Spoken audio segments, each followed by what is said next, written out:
Olá pessoal, professora Michele de Biologia. Nós vamos estudar hoje a segunda lei de Mendel, também conhecida como dihibridismo, ok? Lembrando, Mendel era um cientista que vivia no mosteiro, então ele também era um monge, né? E ali no mosteiro ele trabalhava com o jardim daquele local. E ele gostava muito de observar as plantas. E ali ele fez o trabalho, né? Que deixou ele tão famoso, e o pai da genética é quando ele fez o cruzamento entre ervilhas. Então ele pegou várias características que ele observava ali nas ervilhas, foi fazendo o cruzamento entre elas e obtendo resultados. E com isso ele deu o pontapé inicial para que outros cientistas que foram depois dele, aprimorando essa técnica e esses conhecimentos, é que nós temos aí a genética, né? Que é uma área da biologia que estuda ali não só as características do indivíduo, né, como um todo, não só o ser humano, mas como animais e plantas e outros seres vivos, como também as características que são passadas para os descendentes, né, do pai para o filho. Tá? Então hoje nós vamos estudar a segunda lei de Mendel. Na primeira lei de Mendel, o que Mendel fez? Né? Ele estudou ali também as ervilhas, só que ele estudava uma característica de cada vez. Então ele observou 7 características na ervilha. E na primeira lei de Mendel ele estudou uma por vez. Quais são essas características que ele observou? Ele observou se a forma da vagem da ervilha ela era comprida ou inflada, né, cheinha. Ele observou a cor da vagem, se era amarela ou se era verde. A forma da semente, se ela era rugosa ou se ela era lisa. A cor da semente, se era verde ou amarela. A cor da casca, né, no caso, né, da flor aqui, se ela era branca ou se ela era, né, púrpura. A posição dessas flores, se ficava mais na ponta ou no meio do ramo da ervilha. E a altura da planta, se ela era baixa ou se ela era alta. Então ele observou essas 7 características, uma por vez. Só que aí depois ele falou assim, e se eu estudar mais de uma característica, como é que ficaria o resultado? Foi quando surgiu a segunda lei de Mendel, né? Quando ele pegou agora, passou a estudar 2 caracteres ao mesmo tempo. Por isso que é considerada de dihibridismo. A primeira lei de Mendel também é conhecida como monohibridismo, porque era uma característica por vez. E no caso da segunda lei de Mendel, é conhecida como dihibridismo, porque agora tem 2 características sendo estudadas ao mesmo tempo, ok? E é claro, Mendel ele era uma pessoa muito simples, não foi ele que colocou esse nome, nem como lei e nem homenageando a ele, tá? Então Mendel ele fez esse estudo, registrou tudo em seus diários, e cientistas depois pegaram esses diários, né, e estudando ali o trabalho que Mendel tinha feito, é que homenageou ele, colocando isso como uma lei e colocando o nome dele, né, porque ele, como uma pessoa simples, não quis fazer isso. Inclusive, esses cientistas colocaram esse nome, né, como lei e Mendel, mesmo depois, né, que ele já tinha morrido, então ele nem ficou sabendo disso, né? Ele era um cara muito simples, vivia ali no mosteiro, mas também muito sábio, né? Ele conseguiu observar essas características aqui na ervilha e assim fez o estudo, né, que deu início à genética. Então vamos ver o que Mendel descobriu. Ele pegou 2 ervilhas, né, que eram puras. Uma que tinha semente rugosa, né, e também de coloração verde, e a outra ele pegou uma ervilha pura que era amarela com aspecto liso. Aí ele fez ali o cruzamento e obteve ervilhas que eram o quê? Heterozigotas, né? Que no caso característica amarela, tá? Porque ela vai ser heterozigota, ou seja, eu coloquei aqui o Vzão para amarelo e o Vzinho para verde. O Rzão para característica lisa e o Rzinho para característica rugosa. Como esse indivíduo ele é duplo heterozigoto ou dihíbrido, então ele vai ter aqui, ó, carregando os 2 genes, mas quem vai sobressair é o dominante, tá? Que nesse caso aqui é a cor amarela e o aspecto ali liso, tá? Então, ser amarela, né, e lisa é um aspecto dominante para ambas as características, ok? E eles são híbridos, ou seja, heterozigotos, então ele carrega também aqui com ele o gene recessivo, só que não manifesta, mas está ali presente. Aí quando Mendel fez o cruzamento, né, pegou uma planta que ela era duplo heterozigoto e fez a autofecundação, né, porque as plantas podem fazer autofecundação, porque a flor ali pode ser hermafrodita, ter tanto o pólen, que é o gameta masculino, como ter também ali a oosfera, que é o gameta feminino, e acontecer de se fecundar, autofecundar.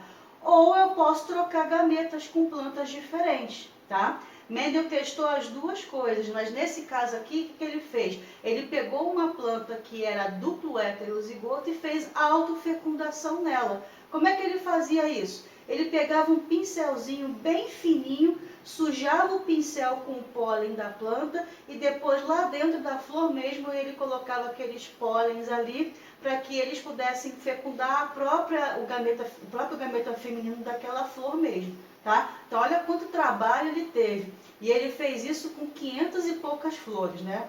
Olha só o trabalhão que ele teve.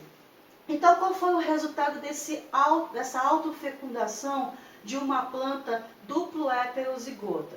Então eu preciso, para fazer aqui a segunda lei de Mendel, primeiro destacar quais tipos de gameta pode ser originado daquela planta, tá? Como é que eu acho os gametas? Eu faço assim, ó, Vzão com Rzão, aí eu tenho o gameta Vzão Rzão. Vzão com Rzinho, aí eu vou ter o gameta Vzão Rzinho. Aí agora aqui eu vou pegar o Vzinho com Rzão, então eu vou formar o gameta Vzinho Rzão, e Vzinho com Rzinho. Então, eu vou formar aqui o Vzinho Rzinho. Então, são 4 tipos de gametas possíveis que essa planta pode gerar, tá? E como eu cruzei com a própria planta, os outros gametas vão ser os mesmos, tá? Então, é repetido. Aí agora, não vai ter mais aquele quadrinho de Pinet com 4 quadradinhos. Na segunda lei de Mendel, eu vou ter um super mega, né, quadrinho de Pinet com 16 quadradinhos, aonde eu vou fazer o cruzamento desses gametas e obter ali o resultado, né, em 16 possibilidades, tá? Na primeira lei de Mendel, como era uma característica só, então eu tinha 4 possibilidades. Na segunda lei de Mendel, quando eu observo 2 características ao mesmo tempo, então eu vou ter ali formação de 4 gametas com 16 possibilidades de descendentes ali, ok? Então, como é que ficou esse cruzamento aqui, ó? Vzão com Vzão, então Vzão, Vzão, Rzão com Rzão, Rzão, Rzão, ok? Aí eu vou fazer o cruzamento desse gameta com esse, com esse, com esse, com esse. Depois eu vou pegar esse segundo gameta e vou cruzar com todos os outros 4. O terceiro também e o quarto também. E eu vou ter aqui todas as 16 possibilidades desse cruzamento, ok? E como é que ficou a proporção? Lembra que lá na primeira lei de Mendel a proporção esperada era de 3 para 1? Aqui a proporção é diferente. Aqui a proporção é de 9 para 3 para 3 para 1. Como assim, Michele? Que proporção é essa? Não estou entendendo nada. Olha só. No cruzamento de 2 indivíduos duplo heterozigoto, eu vou ter 9 ervilhas aqui, né? Porque a gente está falando de ervilha. Eu vou ter 9 ervilhas, ó. 1, 2, 3, 4, 5, 6, 7, 8, 9. Em que elas são o quê? Amarelas e lisas, tá? Aí depois eu vou ter 3 ervilhas que são amarelas e rugosas. Olha só, essa e essa daqui. Elas são amarelas e com aspecto rugoso da sua casca. Depois eu vou ter 3 ervilhas que são da coloração verde e lisa. Que são essas 3 aqui, ó. 1, 2, 3. Essas três aqui são verdes e lisas. E apenas uma desse cruzamento vai apresentar a cor verde com a casca rugosa, com aspecto rugoso. Por isso que eu falo que é 9 para 3, para 3, para 1, tá? Então sempre, quando for falar de segunda lei de Mendel, é essa proporção. Então é 9 para 3, para 3, para 1 em 16 possibilidades, ok? Aqui foi usado ervilha, mas eu posso usar qualquer outro exemplo. Eu posso falar de outras características, não só de planta, como de animais ou até de seres humanos, tá? Então, sempre, quando estiver falando de segunda lei de Mendel, vai obedecer a essa proporção, ok? Aí, o que dizia a segunda lei de Mendel, né?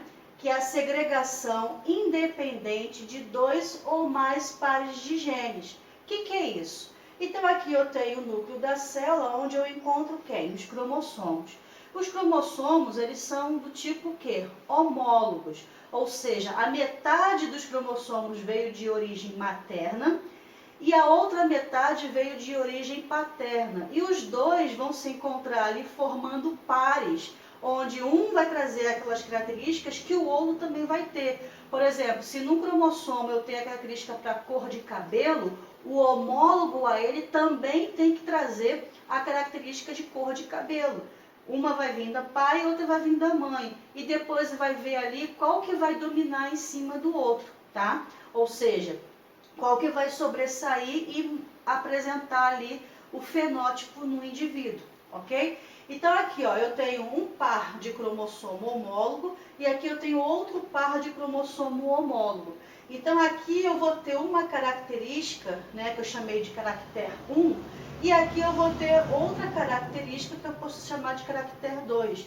Que característica é essa? Qualquer uma. Vamos supor que a caractere 1 seja a cor de cabelo e o caractere 2 seja a cor de olho, tá? Então eu vou estar estudando características em cromossomos homólogos diferentes, ok? Porque se isso aqui aparecesse, as duas características aparecessem no mesmo par de cromossomo homólogo, aí já não é mais segunda lei de Mendel, aí vai ser linkage. Linkage é uma outra matéria que nós vamos estudar mais para frente, tá? Mas por hora, lembra-se que no caso da segunda lei de Mendel, eu vou estudar características diferentes em cromossomos homólogos diferentes, ok? Então aqui, ó, eu tenho essa característica 1 aqui nesse locus gênico. O que é locus? É a posição em que aquele gene se encontra no cromossomo. Aqui o caractere 1 está nesse locus gênicos aqui, e o caractere 2 está no outro par de cromossomo diferente desse daqui, obtendo também aqui, ó, o locus que eu chamei de B, tá? Então são dois pares homólogos diferentes, carregando características diferentes. Por isso que ele fala que é de forma independente, porque um não vai influenciar no outro. Eu ter cabelo preto não influencia a cor do meu olho, de ser castanho escuro, ou se eu tivesse nascido com cor de olho azul, o meu cabelo não vai interferir na cor do meu olho e vice-versa, ok? Por isso que ele fala que é de forma independente. Peguei aqui um exemplo muito legal para a gente ver isso na prática, tá? Duas características, a miopia e dobrar a língua em U. O que é miopia? É aquela dificuldade que as pessoas têm de enxergar de longe. Meu caso, por exemplo, se eu tirar o óculos, eu vejo tudo embaçado. Eu tenho dificuldade de enxergar de longe. Por isso que eu preciso do auxílio aqui do óculos para enxergar bem de longe. Então, eu sou míope. Tá? Eu tenho essa característica que é genética, né, nos meus olhos. E dobrar a língua em U. Eu não consigo fazer isso, né? Eu posso estar fazendo. Não é que eu estou dando língua para vocês não, tá? Mas ó, eu não consigo dobrar a minha língua em U. Como é que seria dobrar a língua em U? Seria assim, ó. Desse jeito aqui. Eu não consigo fazer isso. Então eu sou recessivo para dobrar a língua em U. E eu também sou míope, e miopia é uma característica recessiva. Então eu sou recessivo para miopia e sou recessivo para dobrar a língua em U. E olha que tem gente que consegue dobrar até a língua em 3, ó, que é o formato de um 3. Eu não consigo fazer nem isso também, tá? Mas voltando aqui, ó. Então, todos os caracteres que se trabalham na segunda lei de Mendel estão em pares de cromossomos diferentes. Foi aquilo que eu já falei, tá? Então, eu tenho aqui um par de cromossomo e aqui tem outro par de cromossomo. E aqui tem um par de cromossomo e aqui é outro par de cromossomo. São homólogos, mas são diferentes. Carregam, né, características diferentes. Por exemplo, para miopia, eu usei a letra G. Poderia usar qualquer letra, tá? Poderia ser o Azão, Azinho, poderia ser o M de miopia, não importa, qualquer letra, tá? Eu quis usar a G para ficar diferente, ok? Então, aqui para miopia, eu coloquei aqui a letra G para simbolizar. E no caso, em dobrar a língua em U, né, eu coloquei a letra F. Então, olha só esse cromossomo aqui. Gzão, Gzinho. Se miopia é recessiva, então essa pessoa aqui não consegue fazer o quê? Não consegue, aliás, ela consegue enxergar bem de longe, né? Porque se o indivíduo fosse míope, ele teria que ser o quê? Gzinho, Gzinho, tá? Que é o meu caso. Então aqui, ó, se tem um Gzão e miopia é recessivo, então o dominante sobressai em cima do recessivo. Então essa pessoa enxerga bem de longe. E no caso aqui para dobrar a língua, olha só, para dobrar a língua em U, ele é o quê? Dominante. Então quem tem um gene dominante consegue dobrar a língua em U. Que o meu caso eu não consigo, então eu sou o quê? Recessivo. Então eu sou Fzinho, Fzinho, como nesse exemplo aqui. Mas a pessoa aqui, ó, é Fzão, Fzinho. Então ela consegue dobrar a língua em U, ok?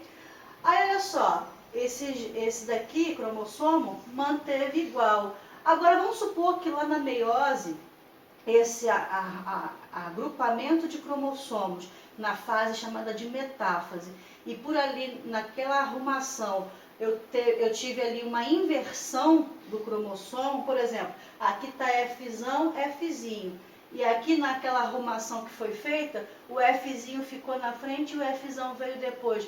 Isso aqui influencia em alguma coisa? Não, a ordem não vai alterar. Se eu colocar o Fzão na frente e o Fzinho depois, ou se eu colocar o Fzinho na frente e o Fzão depois, não importa, é indiferente, tá? E essa arrumação do cromossomo aqui de baixo não interfere em nada nessa arrumação do cromossomo aqui de cima. Por isso que eu falo também que ele é de forma independente, ok? Aí aqui é aquela figura que eu já mostrei, né? Como é que se dobra a língua em U, que eu não consigo fazer, né? Por isso que eu sou recessiva. E a miopia, que é a dificuldade de enxergar de longe. Como é que ficaria essa arrumação que eu falei aí, lá na meiose? Por isso que é importante, para a gente estudar a segunda lei de Mendel, precisamos saber muito bem essa divisão celular que é a meiose, tá? Então procurem estudar aí, relembrar, vocês já estudaram isso, relembrar o que é a meiose. Então, olha só, eu tenho aqui os cromossomos no núcleo da célula, né? Os cromossomos lá na fase, na intérfase, que é aquela fase que antecipa, a divisão celular, o cromossomo ali vai fazer o quê? Na fase S da intérfase, ele vai se duplicar, né? Lembra que a intérfase é uma fase onde a célula está se preparando para entrar em divisão celular. Ela não está parada, né? Muitas pessoas acham que na intérfase a célula não faz nada. Pelo contrário, ela trabalha pra caramba. Ela está ali duplicando um cromossomo, ela está duplicando o centríolo, ela está aumentando de tamanho, ela está fazendo proteína, ela está gerando ATP, está se preparando para fazer o quê? Quando começar a divisão celular, ela já está toda prontinha para isso, né? E essa divisão celular pode ser a mitose ou a meiose. A mitose, qual é a função da mitose? É justamente reparar tecidos, né? Vamos supor que eu caí e me machuquei, ralei meu joelho. As células vão se dividir, se multiplicar para reparar aquele tecido lesionado. E isso vai ser através de qual divisão celular? Mitose, tá? E no caso a meiose, ela é para fazer o quê? Qual é a função da meiose? Gerar gametas, tá? Então toda vez que for fazer ali uma gametogênese, para gerar gametas, né, seja a fabricação de espermatozoide ou fabricação de ovócito, vai ser através de qual divisão celular? Meiose, ok? Então, aqui na intérfase, eu vou ter ali a célula se preparando para começar a dividir. Então, ela precisa duplicar a quantidade de cromossomos. Duplicou ali a quantidade de cromossomos e vai começar a se dividir, né? Então, ali tem a prófase, a metáfase, a anáfase e a telófase, que são as fases, né, da divisão celular. Quando ela está aqui na fase da metáfase, os cromossomos eles ficam alinhados aqui, ó, no meio da célula, que nós chamamos de placa equatorial.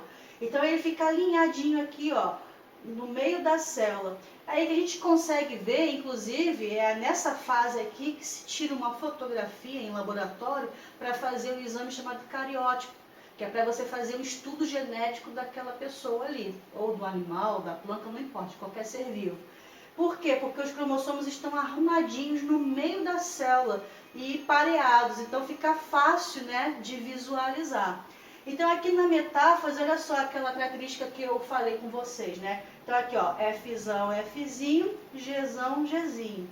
Aí depois, ele pode sofrer ali um reagrupamento, né? Ou seja, a posição dos cromossomos podem se alinhar de formas diferentes, mas sempre vai gerar o que no final? 4 gametas, né? Lembra que lá no cruzamento das ervilhas eu fiz 4 gametas de uma ervilha, 4 gametas de outra ervilha e depois eu juntei para ver as possibilidades de descendente? Então, é na meiose que vai formar esses gametas aí, tá? Então, olha só como é que ficou. O primeiro alinhamento, eu tenho ali, ó, Fzão, Fzão, Gzão, Gzão, Fzinho, Fzinho, Gzinho, Gzinho. Então, aqui eu formei quais gametas? Um Fzão com Gzão, outro Fzão com Gzão, um Fzinho com Gzinho e outro Fzinho com Gzinho. Esse é igual a esse e esse é igual a esse. Então, na verdade, são 4 tipos de gametas, onde esses dois aqui são iguais e esses dois aqui são iguais. E na loteria ali da fecundação, qualquer um desses aqui pode ser fecundado. Mas numa segunda opção, num segundo alinhamento, por exemplo, eu posso ter aqui, ó, em vez de ser Fzão com Gzão, eu posso ter Fzão com Gzinho, ou Fzinho com Gzão, tanto faz, não vai alterar em nada. Aí quais são os gametas que eu vou originar ali, ó? Fzão com Gzinho, Fzão com Gzinho. E aqui, ó, Fzinho com Gzão, Fzinho com Gzão. Então eu formei aqui também 4 tipos de gametas diferentes, tá? Então, ó, a arrumação que é feita aqui não vai alterar. Sempre vou ter o quê? 4 gametas diferentes sendo originados ali na meiose. Então, falando um pouquinho mais dessa lei, né, de Mendel, também conhecida como lei da segregação independente. O que seria segregação? Seria justamente esse alinhamento que eu falei aqui, que pode ser de um jeito ou de outro, mas não vai interferir em nada. Por quê? Porque ela é de forma independente. Uma característica não vai influenciar na outra característica. Como eu falei, eu ter cabelo preto não influencia em nada a cor dos meus olhos e vice-versa, tá? Então é isso que Mendel quis falar, né? Então, a segunda lei de Mendel também é chamada de lei da segregação independente. Os genes são independentes uns dos outros, simplesmente porque eles se encontram em cromossomos homólogos diferentes, tá? Então, para em cromossomos homólogos diferentes, um não vai influenciar ou interferir no outro, ok?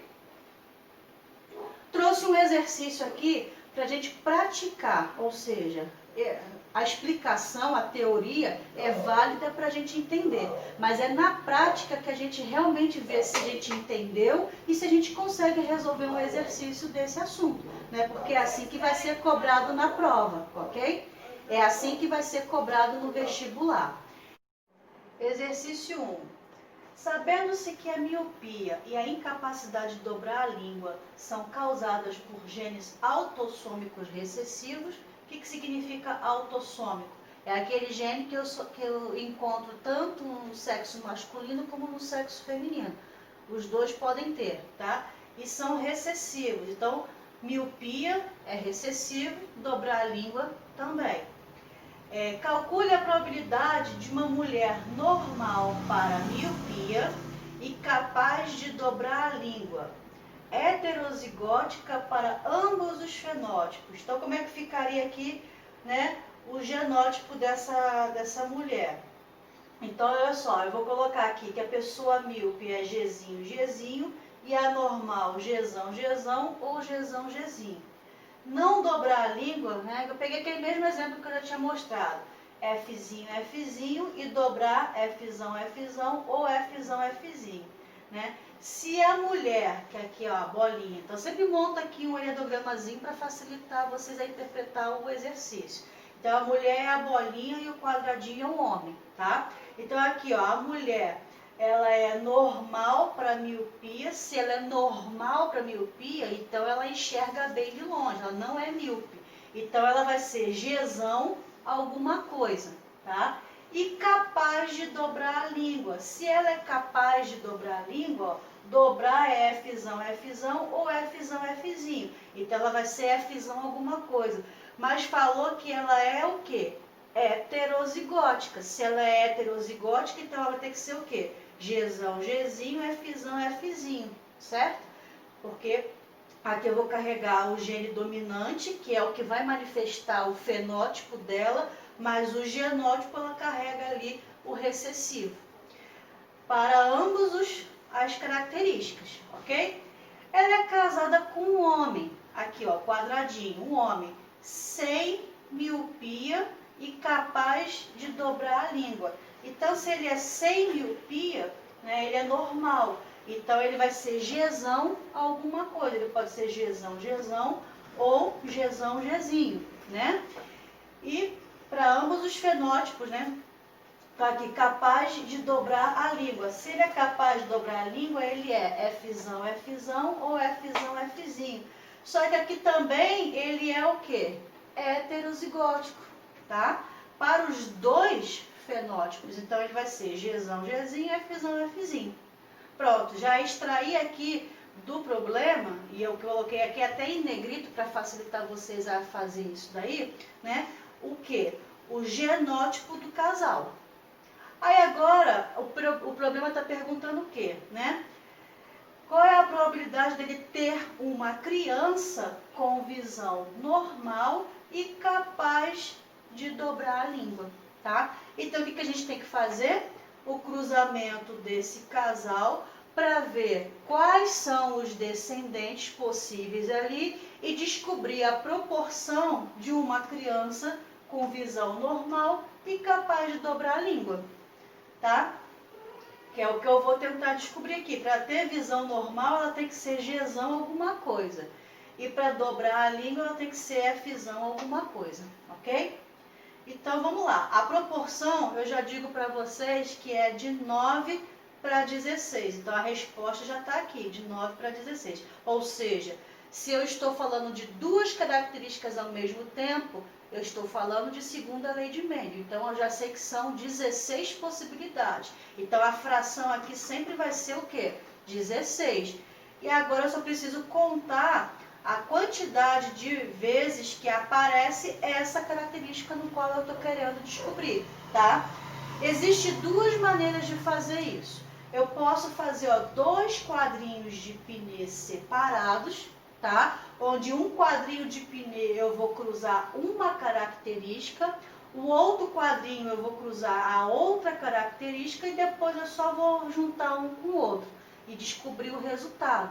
Se você acha mais fácil fazer assim, se você acha que fazer os dois juntos vai se embolar, tudo bem, pode fazer, tá? Só que eu não aconselho muito fazer desse jeito porque você perde mais tempo, tá? Fazer tudo junto você ganha tempo. E se você está fazendo uma questão de prova e que o tempo é crucial para você ter ali um bom desempenho, então é melhor você fazer do outro jeito. Mas eu vou ensinar os dois. Nesse exercício aqui eu vou ensinar de forma separada e nós vamos fazer um outro exercício que eu vou ensinar de forma junta, tá? Para você escolher aí qual que fica melhor para você entender a matéria, ok? Então vamos lá, vamos responder aqui. Então primeiro eu preciso fazer o quê? Achar o gameta, né? Tanto do homem como da mulher para poder fazer o cruzamento. Então como é que ficaria o gameta aqui, ó? Ficaria Gzão, Fzão, Gzão, Fzinho. Só que como eu estou fazendo uma característica separada da outra, então eu vou só fazer de um alelo e depois eu vou fazer do outro alelo. Então eu vou pegar esse Gzão, vou colocar aqui, e esse Gzinho eu vou colocar aqui. Separei ali para formar os gametas. A mesma coisa da mulher, tá? Peguei o Gzão, coloquei aqui, e o Gzinho coloquei aqui. Então como é que ficaria? Gzão com Gzão, fica Gzão, Gzão, Gzão com Gzinho, Gzão, Gzinho. Gzinho com Gzão, então você poderia colocar Gzão, Gzinho, ou ao contrário, tanto faz, a ordem não altera em nada. E Gzinho com Gzinho, Gzinho, Gzinho. A mesma coisa eu vou fazer para essa característica aqui, que está com a letra F. Separo os gametas da mulher, separo os gametas do homem, faço o cruzamento de um com o outro e obtenho aqui os descendentes. É a mesma coisa que vocês fizeram lá na primeira lei de Mendel, porque aqui eu estou vendo uma característica separada da outra, tá? Mesmo sendo um exercício de segunda lei de Mendel, eu posso fazer assim, tá? Não tem problema nenhum. Aí como é que ficou aqui o resultado, né? Então aqui eu vou ter esse com esse, vou juntando aqui para formar aqui justamente as características, ou seja, os fenótipos. Então aqui, ó, eu vou ter 3 possibilidades em 4, tá? De ter Gzão alguma coisa. Então aqui, ó, 3 em 4 possibilidades é o quê? Gzão alguma coisa. A mesma coisa aqui, ó, 3 em 4 possibilidades é de ser Fzão alguma coisa. Juntando um com o outro, dá 9 em 16, de ser Gzão alguma coisa, Fzão alguma coisa, que significa qual fenótipo? Visão normal, dobrar a língua. Então aqui, ó, 9 pessoas, né, 9 descendentes de 16 possibilidades, vai ter esse genótipo aqui. Aí agora aqui, ó, Gzinho, Gzinho, é uma em 4 possibilidades, tá? E Fzão alguma coisa, vai ser 3 em 4 possibilidades. Juntando aqui vai ficar Gzinho, Gzinho, Fzão alguma coisa, que são pessoas míopes e dobram a língua, tá? Aqui. Agora outra característica, né? Então aqui, ó, Gzão alguma coisa, que são 3 em 4 possibilidades, e Fzinho, que é uma em 4 possibilidades. Juntando isso dá 3 sobre 16, né? Que é esse daqui, ó, Gzão alguma coisa, Fzinho, que é a pessoa com visão normal e não dobra a língua. E por último, eu tenho aqui os recessivos. Gzinho, que é uma em 4 possibilidades, e Fzinho, que é uma em 4 possibilidades, né? Então dá 1 para 16, que é essa característica aqui, ó, Gzinho, Fzinho, que são aqueles míopes e não dobram a língua, tá? Então ficou a proporção 9 para 3, para 3, para 1, sempre em 16 possibilidades, ok? Então essa é uma maneira de fazer, tá? Eu acho assim mais demorado. E se eu fizer de outro jeito, juntando as duas características ao mesmo tempo? Fica mais rápido e, na minha opinião, para mim, Michele, fica melhor de se trabalhar. Mas vocês escolhem a que fica melhor, tá? Mas só uma dica antes da gente fazer o próximo exercício. Toda vez que você for resolver, isso não é só para exercício de segunda lei de Mendel, não, tá? É para qualquer exercício, até de matemática é assim. O que você tem que fazer? Retirar os dados do problema, sempre. Destaca lá do texto, igual eu fiz aqui, ó. Eu não sublinhei aqui, eu não botei em negrito. Então, você lá na prova, você vai sublinhando lá com lápis, tá? Para fazer o quê? Destacar os dados do problema.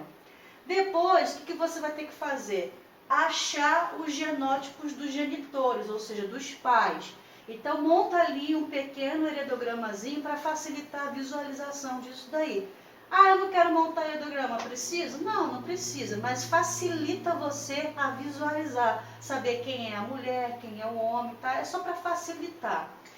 E montar ali os tipos de gametas no quadro de pinê, que você pode montar 2 pequenos quadrinhos de pinê, como eu mostrei agora há pouco, ou você pode montar um único quadro de pinê com todas as informações ali, então vai ser 16 quadradinhos que vai ser feito, ok?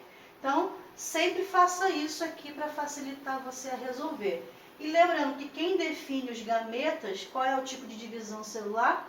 É a meiose. Vamos agora resolver esse último exercício aqui. Agora eu vou fazer daquela forma que eu vou juntar tudo, as 2 características ao mesmo tempo, tá bom? Então vamos lá. A fibrose cística, aqui já é uma outra característica, tá? A fibrose cística é uma doença. Então a fibrose cística e a miopia são causadas por genes autossômicos recessivos. Então o que é autossômico mesmo? É aquela característica que eu encontro tanto em mulheres quanto em homens, tá? Tem ambos os sexos, ok? E se fosse exclusiva de um sexo só, ou seja, só aparece numa mulher, nas mulheres ou só aparece nos homens? Aí não seria autossômico, seria alossômico, ok? Então, autossômico é quando tem nos dois. E falou que é recessivo. Então, eu já sei que a pessoa que é míope, né? Vamos usar aqui a letrinha M para miopia e F para fibrose cística. Então aqui, a pessoa que é míope, ela é Mzinho, Mzinho. E a pessoa que é doente, ou seja, que tem a fibrose cística, também é Fzinho, Fzinho. Ambos são o quê? Recessivos, tá? Então eu já sei que a pessoa que é normal, que não apresenta essa característica, vai ser Fzão, Fzão ou Fzão, Fzinho. E no caso da miopia, Mzão, Mzão ou Mzão, Mzinho, tá? Então aqui eu tenho os normais e aqui eu tenho os que apresentam essa característica. Então escreve isso aqui também no cantinho para facilitar vocês a interpretarem o problema depois, tá?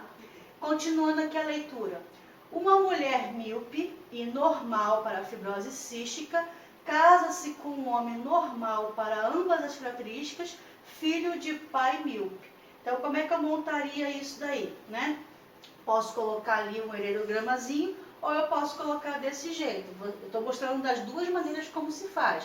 No exercício anterior eu coloquei o heredograma e aqui eu não coloquei, para vocês verem como é que pode acontecer e escolher qual que fica melhor, tá? Então aqui, ó, a mulher, ela é míope. Se ela é míope, ela é o quê? Mzinho, Mzinho, tá aqui, ó, Mzinho, Mzinho, certo? E normal para fibrose cística. Se ela é normal para fibrose cística, ela vai ser Fzão, Fzão ou Fzão, Fzinho. Então, ela vai ser Fzão alguma coisa, tá? Ela casa-se com um homem normal para ambas as características. Então, se ele é normal, ele é o quê? No caso, Mzão alguma coisa e Fzão alguma coisa. Mas é filho de pai míope. Se ele é filho de pai míope, o pai dele é Mzinho, Mzinho. Então, esse Mzão aqui veio da mãe dele e esse Mzinho veio de quem? Do pai. Então, já sei que ele é heterozigoto para essa característica, tá? Mas a primeira criança nascida desse casal é uma menina de visão normal, mas com fibrose cística. Se ela tem fibrose cística, então ela é o quê? Fzinho, Fzinho. Então eu já sei que esse Fzinho aqui dela veio da mãe e o outro Fzinho veio do pai. Então assim eu já descobri o quê? O genótipo do casal, tá? Então a mulher é Mzinho, Mzinho, Fzão, Fzinho e o homem é Fzão, Fzinho, Mzão, Mzinho. Pronto, já descobri. Mas o que o problema está me pedindo? A probabilidade de o casal ter outra menina, olha, aqui ele estipulou o sexo da criança. Se ele tivesse falado criança, não ia levar em consideração. Mas ele falou, ó, menina. Então, lá no meu cálculo de probabilidade, eu tenho que colocar a fração ali correspondente para nascer uma menina, que é o quê? 1 em 2 possibilidades, ou seja, 1/2, tá? Ele quer saber a probabilidade do casal ter outra menina normal para ambas as características. Se ela é normal para ambas as características, ela vai ser Fzão alguma coisa, Mzão alguma coisa, tá? Como é que ficaria, então, esse cruzamento aqui, ó? Então, eu coloquei aqui os genótipos dos pais e agora eu vou montar aquele quadrinho de Pinner, né? Supimpa, né? Cheio de possibilidades, ou seja, 16 possibilidades. Primeiro, o que eu tenho que fazer? Minha primeira ação aqui, achar os gametas. Como é que eu acho o gameta? Então, aqui, ó, Mzinho com Fzão. Mzinho com Fzinho. Depois, Mzinho com Fzão. E depois, Mzinho com Fzinho. Já achei aqui os gametas da mulher. E agora os gametas do homem. Aqui, ó, Fzão com Mzão. Fzão com Mzinho. Fzinho com Mzão e Fzinho com Mzinho. Pronto, já achei os gametas. Porque é sempre assim, ó, o primeiro com o primeiro com o segundo. Segundo com o primeiro, segundo com o segundo, tá? Aí você acha ali os gametas. Agora eu vou fazer o cruzamento. Vou juntar um gameta com o outro. Não é assim que é feita a fecundação? O espermatozoide não vai se juntar com o ovócito, né? E formar o zigoto? É isso que eu vou fazer. Aqui eu vou fazer 16 possibilidades de formação de um zigoto. Então vamos lá. Fzão com Fzão, Fzão, Fzão. Aí aqui, ó, Mzão com Mzinho, Mzão, Mzinho. Notou que eu coloquei as duas características juntas? Eu não separei igual naquele outro exercício, né? Agora aqui, ó, eu vou juntar esse com esse. Então, eu coloco os alelos de uma característica, depois os alelos da outra característica. Então, aqui, ó, Fzão com Fzinho, Mzão com Mzinho. E assim vai. Eu vou fazer de todos eles aqui, ok? Depois que eu fiz toda essa junção com as 16 possibilidades de descendentes, eu vou me concentrar naquela que o exercício me pede. Ele quer a probabilidade do casal ter outra menina normal para ambas as características. Se ela é normal, ela tem que ser Fzão alguma coisa, Mzão alguma coisa. Então, eu vou achar aqui todos esses 16 possibilidades, todos que correspondem a isso aqui. Eu já deixei aqui em vermelho para facilitar a visualização, tá? Então, quantas possibilidades ela tem de ser normal para ambas as características? 1, 2, 3, 4, 5, 6 em 16 possibilidades. Então, como é que ficou a probabilidade? 1 sobre 2, que veio da onde? Dela ser menina, vezes, porque aqui vai entrar a regra do produto, por quê? Porque é uma característica e outra característica, tá? Não é uma e outra, é uma e outra, ou caso, não uma ou outra, né? Como eu falei errado. Então, desculpa. Então, aqui, ó, é uma e outra característica, então é a regra do produto. Então, aqui a possibilidade dela ser menina e a possibilidade dela ser normal para ambas as características que a gente já contou. Então, ficaria ali, ó, 6 sobre 32, que eu posso simplificar por 2 e achar 3 em 16 possibilidades, que é o que está lá, né, no enunciado do problema. Aqui, ó, que é a letra C, 3, 16, ok? Então, é assim, ó, que vocês vão fazer, montar esse quadrinho todo aqui, com todas as possibilidades, tomar cuidado se estiver falando do sexo da criança, tá? Se não tiver, não precisa levar em consideração. Faça a continha da regra do produto, que é a multiplicação, para achar o resultado ali, tá? E toda vez que tiver 16 possibilidades, está se referindo à segunda lei de Mendel, ok? Então, com isso, ficamos por aqui. Tem muito exercício aí na apostila de vocês para praticar, tá? Então, façam todos. Se tiver alguma dúvida, reveja aqui a aula, porque aqui eu estou mostrando passo a passo. E a maioria dos exercícios são parecidos com esse daqui, tá? E com isso nós chegamos ao fim. Até o próximo assunto. Tchau, tchau.